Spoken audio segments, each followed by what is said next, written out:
السلام علیکم ورحمۃ اللہ وبرکاتہ۔ میں پھر حاضر ہوئی ہوں ایک نئی ویڈیو کے ساتھ۔ آج کی ویڈیو ہے بلند حوصلہ۔ شازیہ، میں تمہیں کب سے آواز دے رہی ہوں، سنتی نہیں ہو تم۔ میں اسکول کا کام کر رہی تھی، پڑھائی پر دھیان ذرا کم دیا کرو۔ جاؤ جا کر پانی گرم کرو۔ شازیہ اپنے والدین کی ایک لوتی بیٹی تھی۔ والدین ایک حادثے میں وفات پا چکے تھے۔ وہ اپنے ماموں کے گھر میں رہتی تھی۔ ماموں کی بھی ایک ہی بیٹی تھی، نیلم، جو شازیہ کی ہم عمر تھی۔ مومانی کا رویہ اس کے ساتھ اچھا نہیں تھا۔ ماموں کچھ سوچ کر خاموش رہتے تھے۔ شازیہ نیک فطرت لڑکی تھی، گھر کے سارے کام کرتی تھی۔ اس کے باوجود گھر میں اس کی کوئی قدر اہمیت نہیں تھی، نہ کوئی کام اس کی مرضی سے ہوتا تھا۔ شازیہ کے ماموں گھر کا ماحول خراب ہونے کے ڈر سے خاموشی رہا کرتے تھے۔ ایک دن مومانی نے ماموں سے کہا، شازیہ کی پڑھائی کا یہ آخری سال ہے، اس کے بعد اسے گھر بٹھا دیجیے گا۔ ماموں نے کہا، تو کیا شازیہ صرف میٹرک ہی کرے گی؟ تو کیا آپ اسے ڈاکٹر بنائیں گے؟ پڑھائی میں پیسے نہیں لگتے کیا؟ مومانی نے کہا۔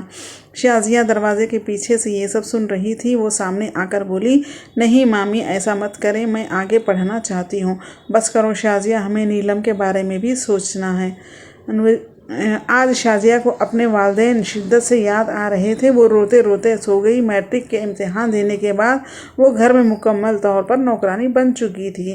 شازیہ نے ہمت کی اور ماموں کی حمایت سے سلائی کا کام سیکھنا شروع کیا۔ شروع میں مومانی نے اعتراض کیا، لیکن پھر کچھ سوچ کر خاموش ہو گئی۔ شازیہ سلائی سیکھ رہی تھی، جبکہ نیلم آگے تعلیم حاصل کر رہی تھی۔ شازیہ نے محلے کے کپڑے بھی سینے شروع کر دیے۔ اب آہستہ آہستہ شازیہ کے ہاتھ میں کچھ پیسے آنے لگے تھے، مگر ابھی انہیں خرچ کرنے کا وقت نہیں آیا تھا۔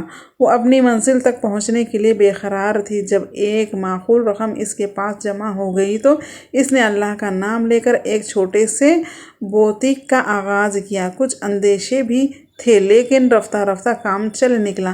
وقت بڑی تیزی سے گزرتا رہا۔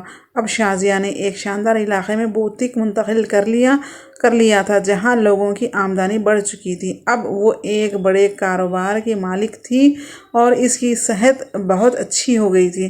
اس دوران اس نے اپنا تعلیمی سلسلہ بھی قائم رکھا تھا۔ ماموں کے گھرانے سے بھی اس کے تعلقات اچھے ہو گئے تھے۔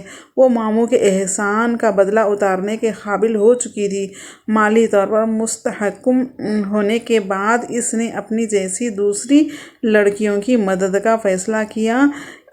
اب بھی کبھی کبھی وہ اپنا ماضی یاد کر کے کانپ اٹھتی ہے۔